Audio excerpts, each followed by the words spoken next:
Bienvenido, estás escuchando Palabra y Presencia con Jorge Sanabria. Puedes escucharnos en Apple Podcast, Spotify, Pandora o en tu plataforma preferida. También nos encuentras en YouTube, Palabra y Presencia Podcast y en la página web palabrapresencia.com. Encontrarás nuevas enseñanzas cada miércoles y viernes. Sin más dilataciones, entremos a la enseñanza del día de hoy. Dios te bendiga, pueblo de Dios. Te habla Jorge Sanabria de Palabra y Presencia, trayendo inspiración y motivación bíblica para nuestro día a día. Para la enseñanza en el día de hoy vamos a estar hablando de tristeza y desgaste. El texto base lo vamos a encontrar en Lucas capítulo 22, versículos 45-46. Vamos a dar inicio usando la Reina Valera del 1960. Leemos la palabra. Cuando se levantó de la oración y vino a sus discípulos, los halló durmiendo a causa de la tristeza, y les dijo: ¿por qué dormís? Levantaos y orad para que no entréis en tentación. Oremos. Padre, adoramos tu nombre, a ti damos gloria, alabanza, adoración.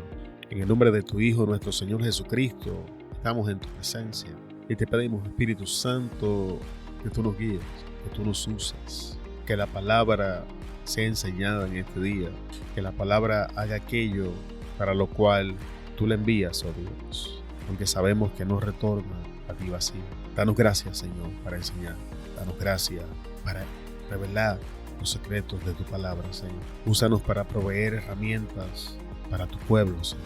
Somos inmerecedores de este privilegio, Señor, y te pedimos perdón por nuestras ofensas, nuestros pecados, Señor. Tú lo sabes todo, tú lo ves todo, Señor. Y ambos sabemos, Señor, que no soy merecedor de ti. Más por la gracia que nos alcanza en Jesús, vamos a enseñar, Señor. Confiamos que lo que Jesús hizo es suficiente, que nuestra salvación está completa.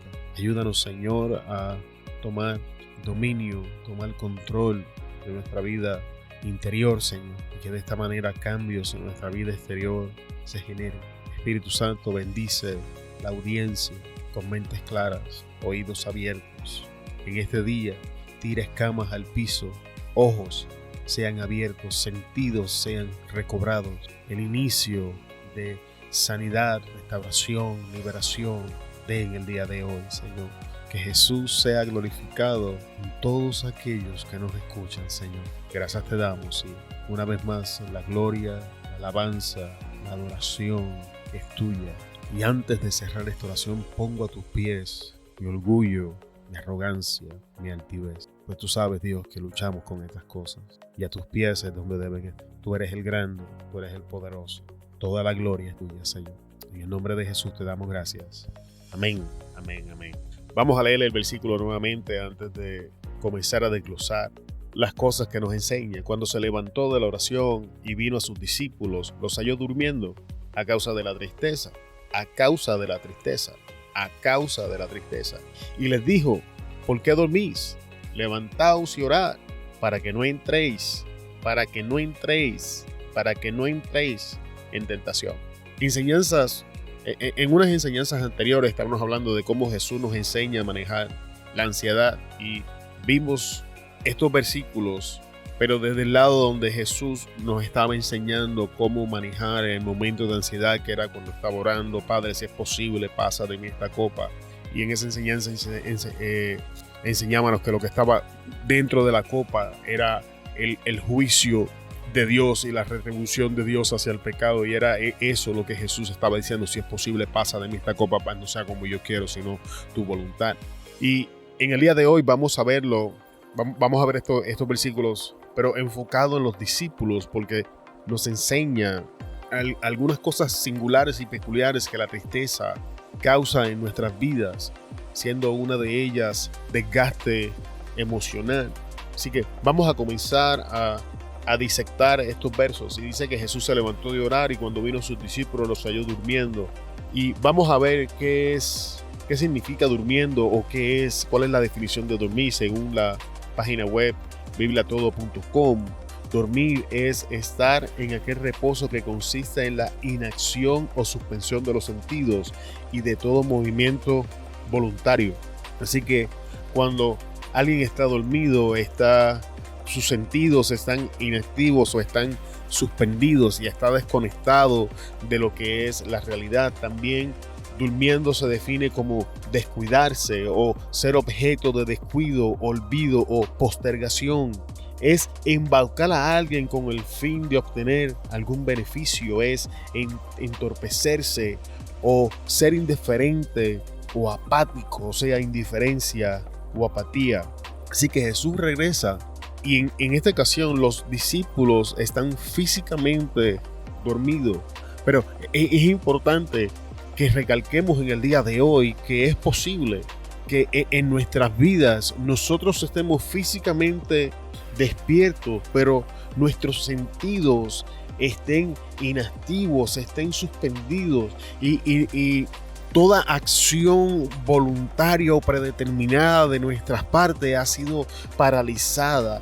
Es probable que aunque estemos despiertos físicamente, estemos descuidados o hayamos dado cabida al descuido en nuestras vidas y hayamos olvidado hacer cosas que tenemos que hacer. Hemos estado postergando cosas que tienen que hacerse y todo esto cae en la definición de dormido. Es posible que hayamos sido engañados por alguien que se ha beneficiado de nosotros. Esto también cae en la definición de dormido. Es posible que hayamos tomado malas decisiones, hayamos sido torpes en el análisis por falta de discernimiento. Hemos tropezado y hemos caído y esto también cae en la definición de dormido.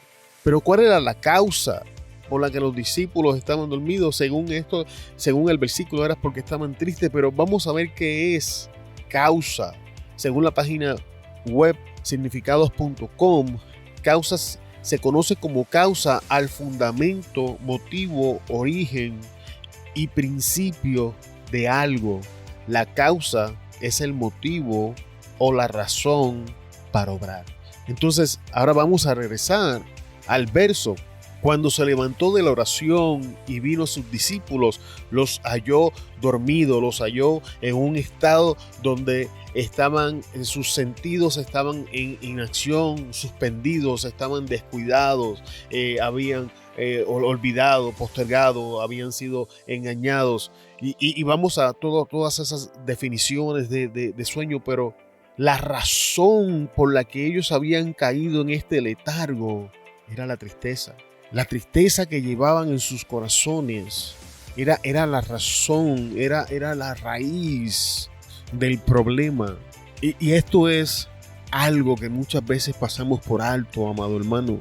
Muchas veces pasamos por nuestra vida en temporadas donde estamos batallando síntomas sin trabajar la raíz del problema. Sin embargo, el versículo nos enseña que el síntoma en este caso era que estaban dormidos, pero la causa o la raíz del problema que los llevaba al cansancio y desgaste emocional que estaban experimentando era la tristeza. Y una de las cosas que debemos hacer, amado hermano, es entrar en nuestro aposento, orar a nuestro Padre, que nos muestre la raíz del problema y nos ayude a erradicarla, porque mientras la raíz esté conectada, va a volver a crecer y va a volver a dar fruto, y en menos de lo que esperamos vamos a regresar a donde estábamos. Esto es muy común. Lo vemos en nuestras congregaciones, muy frecuente, y aún en nuestras vidas. Es la persona que de momento se ve como que comienza a cambiar, aparentemente comienza a dar buen fruto, pero de momento, ¡boom!, volvió al inicio, volvió a caer atrás, o volvimos nosotros al inicio, volvimos a caer en la misma condición. Es que hemos estado trabajando síntomas y no la raíz del problema, no la causa del problema, y no podemos pasar por alto este asunto de la causa. Entonces Jesús le dice: levántense. Y según la página web biblicon.org, levantarse significa erguirse, suceder, acontecer, entrar en actividad, salir de la inactividad. Hermano, hermana que me escuchan en el día de hoy, escucha, no hay una varita mágica que remueva estos síntomas de nuestra vida. No nos vamos a levantar un día y se fue. Triste y lamentablemente no funciona así. Si vamos a luchar y a batallar con estas cosas en nuestra vida, Tenemos que salir de la inactividad en el área donde estas cosas han tomado control. En el caso de hoy estamos hablando de la tristeza, y comenzar activamente a luchar en contra de ellas, a comenzar a ser más intencionales en esa área. Una de las cosas que yo recuerdo que mi padre espiritual me enseñaba, me decía, él me llamaba por mi apellido, me decía: Sanabria, no es conquistar, es mantenerlo conquistado. Y muchas veces, amado hermano, comenzamos a conquistar cosas en nuestra vida. En este momento estamos en esta serie identificando y manejando emociones negativas. Estamos hablando de nuestra vida interior, específicamente del área de nuestras emociones y nuestro corazón. Y comenzamos a conquistar nuestro corazón y comenzamos a tener progreso en nuestro corazón. Pero una vez progresamos, una vez conquistamos, caemos en este sueño, nos descuidamos, y cuando venimos a ver, perdimos el terreno que hemos conquistado. Y tenemos que entender que Jesús nos enseña diciéndole a sus discípulos: levántense, que es una acción intencional. No tan solamente eso, los discípulos están sentados y Jesús les dice que se pongan de pie, que se pongan erguidos, que se levanten. ¿Me sigue por donde voy? Porque muchas veces entramos en esta área, las cosas comienzan a funcionar bien en nuestro corazón, nuestras emociones comienzan a caer en orden, y la razón por la que me van a continuar escuchando corazón, emociones, porque de eso que estamos hablando en el día en esta serie. Entonces, ¿qué hacemos? Nos sentamos, entramos en un estado de reposo. Y reposamos tanto que nos dormimos, nos descuidamos, entramos en inactividad. Y el primer paso que Jesús le dice a los discípulos es: levántense, pasen de estar inactivos, actívense. Y esto es algo intencional. Si vamos a batallar con estas cosas en nuestro corazón, tenemos que ser intencional. Y después le dijo, perdón, amado hermano, un segundo, y les dijo: ¿por qué dormís? Una vez más, tenemos a Jesús llevando a los discípulos a cuestionar la razón por la que se encuentran donde se encuentran. Una de las cosas que yo aprendí en el Señor con gran rapidez es que estamos en el lugar que estamos o en la condición que estamos por una razón. Y durante toda esta serie hemos visto que no somos víctimas de las circunstancias, no somos víctimas de nuestras emociones, no somos víctimas de aquellos que nos hieren, que bíblicamente hablando hay herramientas para levantarnos y hacerle la guerra e iniciar el proceso de conquista que nos va a llevar a la sanidad y la restauración que Dios tiene para nuestras vidas en Cristo Jesús. Pero tenemos que aprender a cuestionar: ¿por qué siento lo que estoy sintiendo? ¿Por qué estoy tomando las decisiones que estoy tomando? ¿Por qué estoy reaccionando de esta manera? ¿Por qué estoy haciendo estas cosas? Y vemos este patrón constantemente. ¿Por qué? ¿Por qué? Cuestionando las cosas que estamos haciendo. Son preguntas que nos llevan a la introspección. Lo vemos desde Génesis. Adán, ¿dónde estás? Es una pregunta de introspección. A Caín, pregunta de introspección. A Ananías y Zafira, ¿por qué dejaron que Satanás llenara su corazón? Introspección. Y ahora lo estamos viendo Jesús con los discípulos: ¿por qué dormís? Introspección. Y entonces le da la solución que ya hablamos de ella: levantaos. Pero ¿qué vamos a hacer? ¿En qué es que vamos a entrar? En actividad y orar. Si vamos a batallar y vamos a hacerle pie de guerra, en este caso particular estamos hablando de la tristeza, que era la situación que los discípulos estaban enfrentando. Entonces, en una de las cosas que tenemos que entrar en actividad es en oración. Y cuando tú estás triste, estás desgastado emocional, orar es difícil. De hecho, la verdad es que orar es difícil. Hay 3 cosas en la vida del creyente que son esenciales. Yo crecí en una iglesia pentecostal, así que nos enseñaron lo que le decían el ministerio BOA: Biblia, oración y ayuno. Y si somos honestos, estas 3 cosas en la vida del creyente son esenciales. Sin embargo, amado hermano, batallamos con ella, batallamos con la lectura y estudio de la palabra, batallamos con la oración. Cada vez que me pongo de rodillas, amado hermano, es una lucha, es una batalla. Me he quedado dormido, Dios lo sabe, no les voy a mentir. Así que, pero Jesús les dice: levantaos y orad. Así que el primer paso es entrar en actividad de oración. Pero si somos honestos, pueblo de Dios, tenemos la tendencia de que dejamos la oración como el último recurso. Vamos al amigo, vamos a los consejeros, vamos a YouTube, buscamos remedios donde quiera que sea, pero la oración es el último. Sin embargo, amado hermano, quiero sugerirle en el día de hoy que haga de la oración su primera respuesta y no la última. Que la primera acción, la primera actividad que usted haga sea orar. Y una vez usted ore, entonces comience a hacer, porque la Biblia nos enseña que Dios endereza o alinea o dirige los pasos de los suyos. Significa que cuando llegamos y buscamos en oración y buscamos dirección, podemos caminar confiadamente, porque sabemos que el Padre, a través de su Espíritu Santo, va a guiar nuestros pasos, entrada, salida, acostar y levantarnos. Pero tenemos que entrar en pie de guerra y activarnos en la oración. ¿Por qué tenemos que activarnos en la oración? Jesús les dice a los discípulos, para que no entréis en tentación. Entonces, ¿qué es entrar? Entrar, según la página web bibliatodo.com, es ir o pasar de afuera adentro. Es pasar por una parte para introducirse en la otra. Es encajar o poderse meter en otra o dentro de otra. Es penetrar o introducirse. Así que Jesús lo que le está diciendo a sus discípulos es: oren para que el pecado no pase de afuera adentro de sus corazones.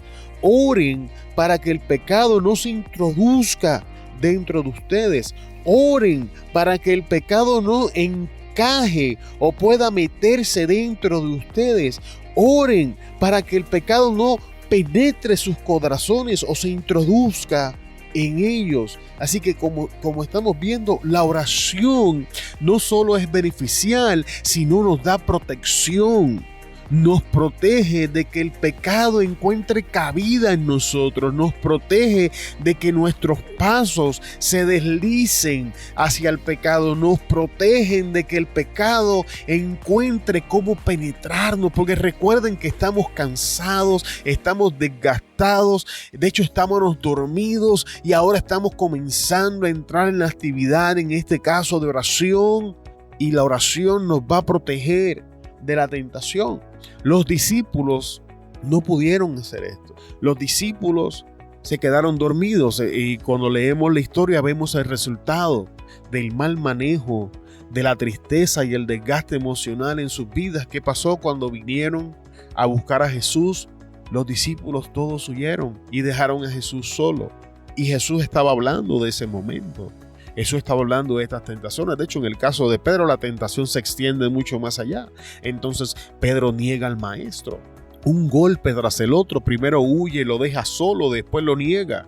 Porque es la intención del diablo matarnos, destruirnos. Es la intención del diablo darnos golpe tras el otro. Y la oración, amado hermano, es la oración la que nos va a ayudar. Me gustaría compartir con ustedes el mismo versículo en otras versiones, porque encontré cosas muy interesantes. En la versión Dios habla hoy, por ejemplo, dice: cuando se levantó de la oración, fue a donde estaban los discípulos y los encontró dormidos. Vencidos por la tristeza, les dijo: ¿por qué están durmiendo? Levántense y oren para que no caigan en tentación.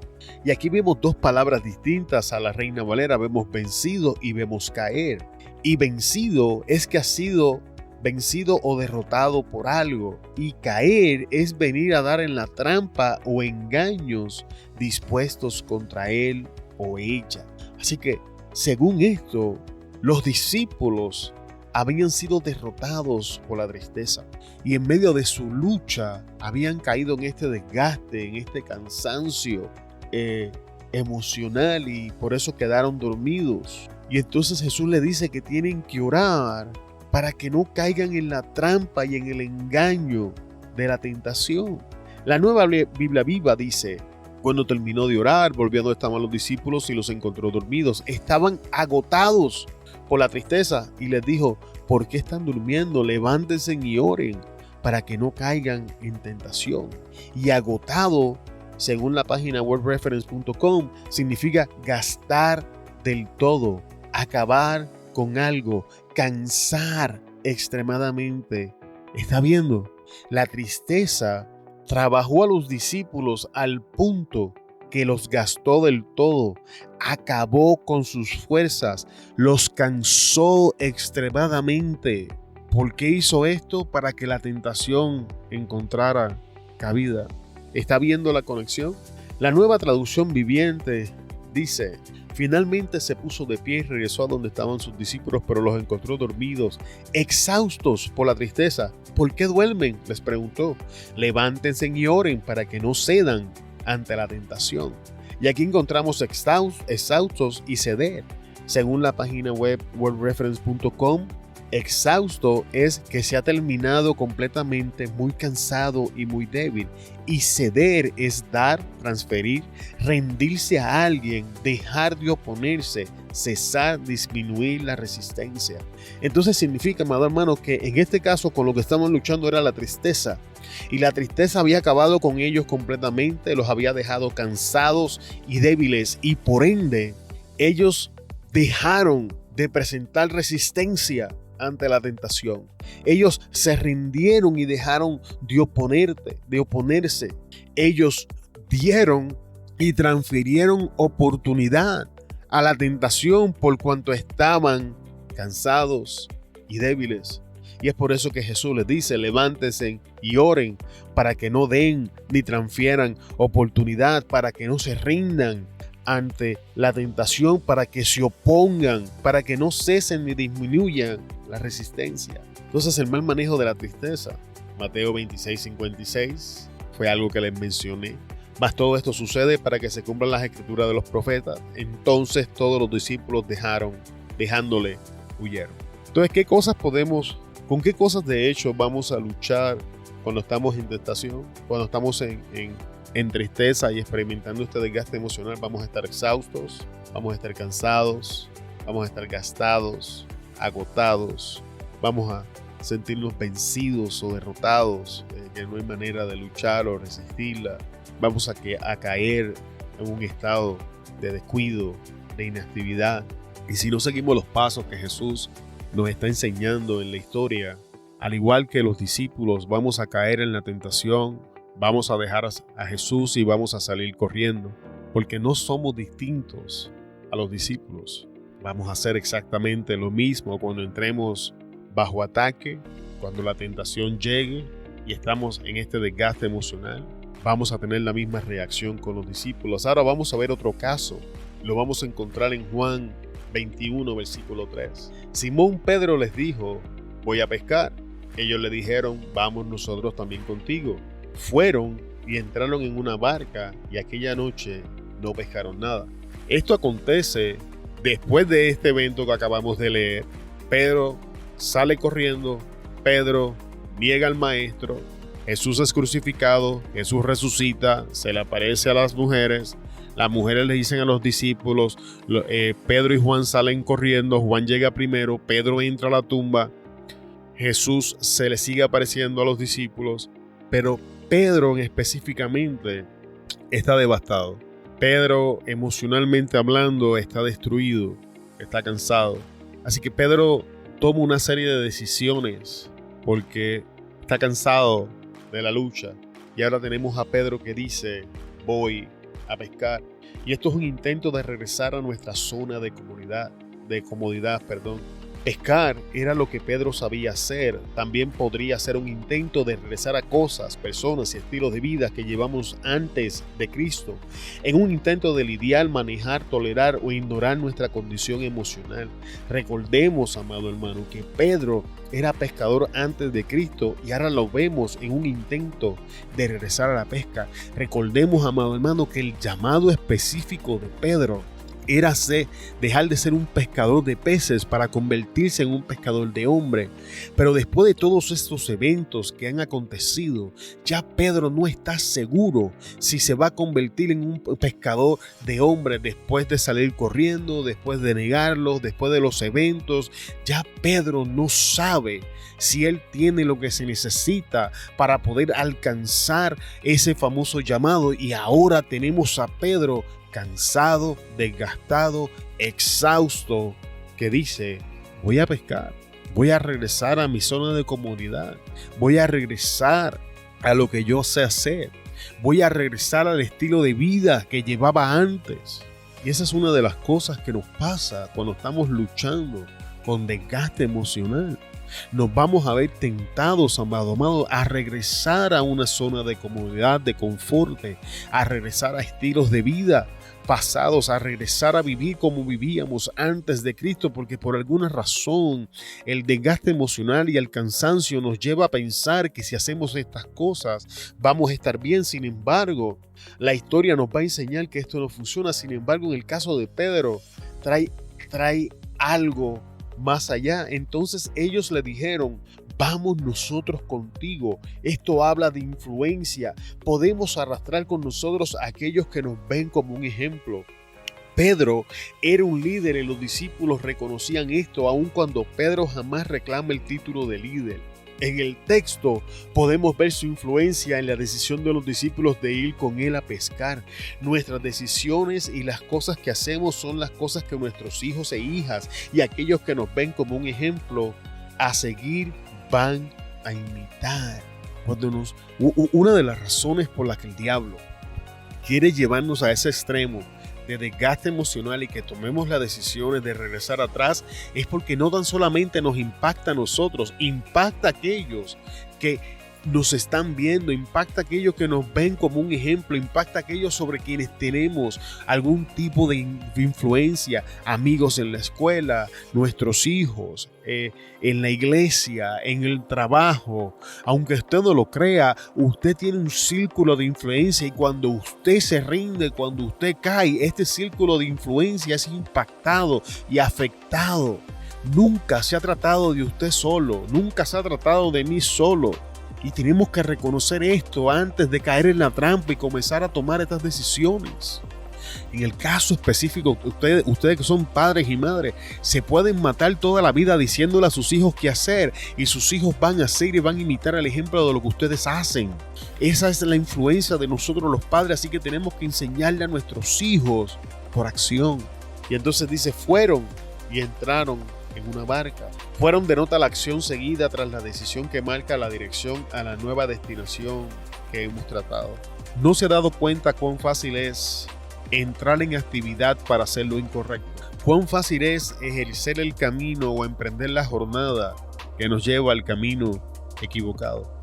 Pero cuán difícil es hacer el mismo principio para hacer lo correcto. Amado hermano, Jesús le decía a los discípulos, levántense y oren. Yo les quiero sugerir algo. Trate de ser intencional y aparte un tiempo en el día para la oración. Al principio va a ser difícil, al principio va a batallar, pero cuando según usted va siendo intencional y va caminando la jornada, va a ser un poco más fácil. Pero el texto nos está enseñando con cuán facilidad nosotros accionamos para caminar en la dirección contraria de lo que deberíamos estar haciendo. También nos enseña, entraron en una barca, declara la adquisición de las herramientas necesarias para ejecutar las ideas detrás del fueron. O sea, no solamente se activaron, con gran rapidez consiguieron las herramientas para hacer lo que se habían propuesto hacer. Escuche, en el libro de Génesis encontramos una historia que es la historia de la Torre de Babel. Y ahí leemos algo sumamente interesante. Dios, hablando del hombre en general, dice que una vez si han propuesto algo, nada los hará desistir. Significa que cuando nosotros decimos no puedo, no es que realmente no podemos, es que hemos propuesto que no podemos. Hemos llegado a la decisión y a la determinación de que no vamos a poder hacer tal o cual cosa. No vamos a poder superar esto, no vamos a poder superar aquello, porque Dios mismo, hablando del hombre, esto es el hombre sin Dios, esto es el hombre según Él lo creó. La Torre de Babel dice que una vez el hombre se propone algo, nada lo hace desistir hasta que lo alcanza. Y eso es lo que estamos viendo con los discípulos. Una vez los discípulos tomaron la decisión de que iban a pescar, ellos entraron en la actividad que era necesaria y encontraron las herramientas que eran necesarias para poder ejecutar la idea detrás del fueron, que era pescar. Espero que haya podido entender eso. Y el próximo versículo nos enseña algo sumamente interesante. Y aquella noche no pescaron nada. Esto nos enseña que las cosas que hacíamos no van a producir el fruto que antes producían Si Dios no está en el asunto, nada de lo que emprendamos será fructífero y próspero sin importar cuán exitoso fuese antes. Muchas veces nos enamoramos de la idea de cómo las cosas eran, y cuando las cosas se ponen difíciles y entramos en esta desgaste emocional, en estos tiempos de tristeza, pensamos que si volvemos atrás las cosas van a ser como eran en ese momento, y el texto nos está enseñando de que no es así, de que aun cuando regresemos atrás las cosas no van a ser como eran, de que aun cuando regresemos atrás no vamos a disfrutar de la vida como lo hacíamos antes, de que aun si regresamos atrás a hacer las cosas que hacíamos antes de Cristo, no vamos a ver el fruto que estas cosas daban. Así que tenemos que tener eso en mente cuando el enemigo nos pone en la mente que nos movamos en la dirección contraria a la que tenemos que movernos. Juan 21:4 dice: cuando ya iba amaneciendo se presentó Jesús en la playa, mas los discípulos no sabían quién era. Cuando ya iba amaneciendo marca un momento exacto donde la noche está llegando a su final y el día está dando inicio. Amado, en el noche puede ser una metáfora utilizada para describir tinieblas, maldad, dificultad, sufrimiento o ignorancia. El salmista decía al final del Salmo 35: el llanto podrá durar toda la noche, pero con la mañana llegará la alegría. Tenemos que entender que esto que estamos pasando va a llegar a su fin. Esto que está sucediendo, amado hermano, esto que estamos experimentando, esto que nos está desgastando, tiene un tiempo predeterminado por Dios. La noche va a llegar a su final. Jesús va a llegar. Se presentó Jesús en la playa. Los discípulos no podían llegar a Jesús, así que Jesús llegó hasta ellos. Esto fue así en el principio, así es en el día de hoy y así será siempre. El hombre no puede llegar hasta Dios, Dios llega hasta el hombre. Adán, ¿dónde estás tú? Jesús busca y escoge a cada uno de sus discípulos. Jesús sabe que no podemos llegar a Él, así que Él llegará a nosotros justamente donde nos encontramos.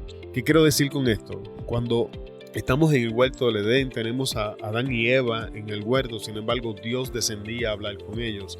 Y aún el día que pecan, aún el día que ofenden a Dios, Dios desciende y le dice: Adán, ¿dónde estás tú? Y cuando leemos la escritura, amado hermano, vemos a Dios constantemente alcanzando al hombre. El hombre no puede alcanzar a Dios. El hombre tiene que ser alcanzado por Dios. Y esto es increíblemente importante. De hecho, vamos a abrir un paréntesis, vamos a abundar un poco en esto. Tenemos que entender que todo lo que nosotros hacemos debajo del sol nace, crece, envejece y muere. Significa que si nosotros somos quienes buscamos a Dios, nuestro esfuerzo de buscar a Dios nace, crece, envejece y muere. Sin embargo, todo lo que Dios hace es eterno. Así que cuando Dios se acerca a nosotros, su esfuerzo es distinto al nosotros. Lo que Dios está haciendo no nace, crece, muere y envejece, sino que dura para siempre.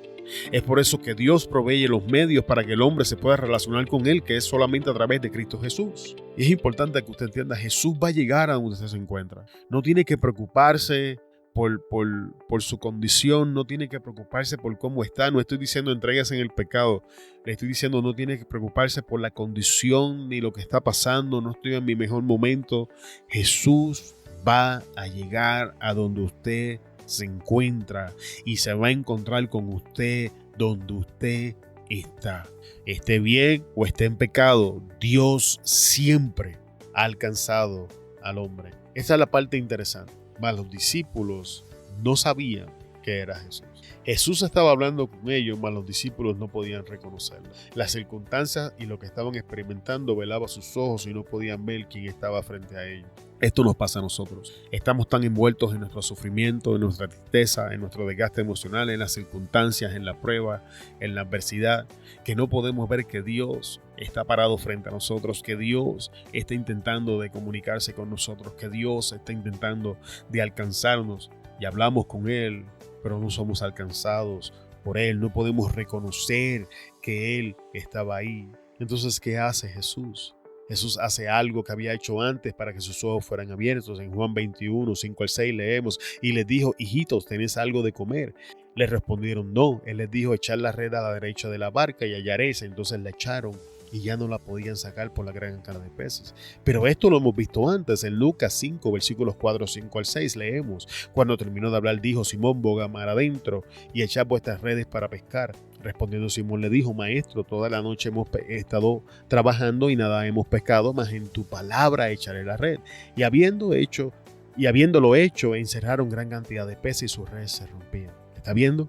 Entonces Dios va a comenzar a hacer cosas en nuestra vida que ya ha hecho antes, para que nosotros reconozcamos que Él está trabajando. Amado, algo que yo he aprendido, Dios me ha enseñado en mi vida, es que hay cierto patrón en las cosas que Dios hace en mi vida. Y esto Dios no lo hace para el beneficio de Él, lo hace para el beneficio nuestro, para que nosotros podamos reconocer que Él está ahí en el momento de adversidad. Pídale al Espíritu Santo que le ayude a ver esas cosas en su vida, para que usted pueda ver que Dios no lo ha abandonado, que no está solo, que Dios siempre ha estado con usted, que cuando usted mira hacia atrás va a ver la mano de Dios repetitivamente haciendo ciertas cosas una y otra vez. Por ejemplo, en mi vida, en el caso personal, en el área financiera, normalmente así es como funcionan las cosas en mi vida.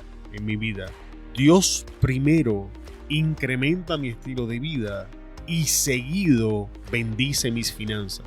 En mi caso particular, para esto es que yo lucho con orgullo, con arrogancia, y si Dios bendice mis finanzas primero, cuando yo alcanzo lo que sea que estoy buscando, tomo la gloria que le corresponde a Dios por el logro de alcanzar. No sé si usted me entiende. Por ejemplo, cuando yo compré la casa que hoy tengo, cuando la compré, mis finanzas no eran suficientes para pagarlas. Pero hoy Dios ha incrementado las ganancias del negocio y ahora mis finanzas, Dios las ha bendecido y pagan la casa y todas nuestras necesidades para la gloria del Señor. Pero si Dios hubiese bendecido mis finanzas primero, entonces yo le atribuiría al negocio. Y eso es un mal con el que lucho. Así que es un patrón repetitivo en mi vida y Dios me ha ayudado a reconocerlo, y ese es uno de ellos, y lo comparto con ustedes para que entienda el punto. Ahora vamos a ver la diferencia entre reconocer a Jesús y moverse hacia Él. Entonces aquel discípulo a quien Jesús amaba dijo a Pedro: es el Señor. Simón Pedro, cuando oyó que era el Señor, se ciñó la ropa porque se había arrojado de ella y se echó al mar. Tenemos que entender la diferencia. Tenemos a Juan, que reconoce que es Jesús, pero tenemos a Pedro que se mueve en la dirección. No es lo mismo reconocer que Dios se está moviendo en nuestras vidas que movernos en la dirección en la que Dios se encuentra. Y si vamos a superar el desgaste emocional y la tristeza, esta parte es crucial. Tenemos que levantarnos y movernos en la dirección. Cuando usted lee la historia, amado hermano, se va a dar cuenta que aquel que fue restaurado fue Pedro. Aquel que se benefició más de la presencia de Jesús fue Pedro, quien se movió en la dirección. Voy a hacer un pequeño resumen para finalizar la enseñanza. Jesús confronta a Pedro con su herida para restaurarlo y encomendarle el pastorado. No ignoramos lo que está aconteciendo en nuestro interior. Dejar estas cosas sin resolver, sin sanidad, puede convertirse en estorbos para ejercer aquellos para los que hemos sido llamados por el Maestro. Es importante que entendamos que la sanidad viene acompañada del quebrantamiento. Recordemos que al final Pedro llora y dice: tú lo sabes todo. Quebrantamiento y sufrimiento no son la misma cosa, amado hermano. Quebrantamiento, en su significado bíblico, significa humillar el corazón en sentido de hacerlo humilde, sumiso y manso y receptivo a la voluntad de Dios. Su significado está relacionado con restaurar. Quebrantar es suavizar, ablandar el corazón y limpiarlo de excesos dañinos como el resentimiento, la ira, incluso la tristeza, que se pueden convertir en un factor que impide escuchar o recibir la palabra cuando no se le da cabida a la esperanza. Le abrimos a nuestro corazón a Dios con total honestidad y quedamos abiertos a su voluntad. Mientras sufrimiento es el padecimiento, la pena o el dolor que experimenta un ser vivo, se trata de una sensación consciente o inconsciente que aparece reflejada en el padecimiento, agotamiento o infidelidad. Así que cuando iniciamos la enseñanza encontramos a los discípulos en sufrimiento, en tristeza y desgaste emocional. Pero cuando finalizamos la enseñanza encontramos un Pedro que ha sido quebrantado para ser restaurado, y restaurado es volver algo a su inicio original. Y en el caso de nosotros hemos sido creados y nuestro estado original es en relación con nuestro Dios. Así que Si queremos el resultado de Pedro, tenemos que hacer estas cosas. No simplemente reconocer a Dios, sino movernos en la dirección a donde Dios se encuentra y pasar el proceso de confrontación de Dios, donde Dios va a exponer la raíz del problema, vamos a ser quebrantados y entonces restaurados. Y esta es la forma de manejar la tristeza y el desgaste emocional. Así que podemos, 1, manejarla mal como los discípulos, continuar en el sufrimiento, o 2, podemos levantarnos, reconocer a Jesús y movernos en su dirección y pasar el proceso que nos va a llevar a la sanidad. Te bendecimos en el nombre poderoso de Jesús y te damos gracias por estar con nosotros en otro episodio de Palabra y Presencia con Jorge Sanabria. Te esperamos en la próxima enseñanza y hasta luego. Muchas gracias por escucharnos en el día de hoy. Esperamos que la enseñanza haya bendecido tu vida. Antes de despedirnos, queremos pedirte que consideres compartir la enseñanza y te suscribas al podcast, que nos ayudes a alcanzar más personas con la palabra que nos ha sido dada. Te bendecimos en el nombre de Jesús y te esperamos en la próxima enseñanza. Hasta luego.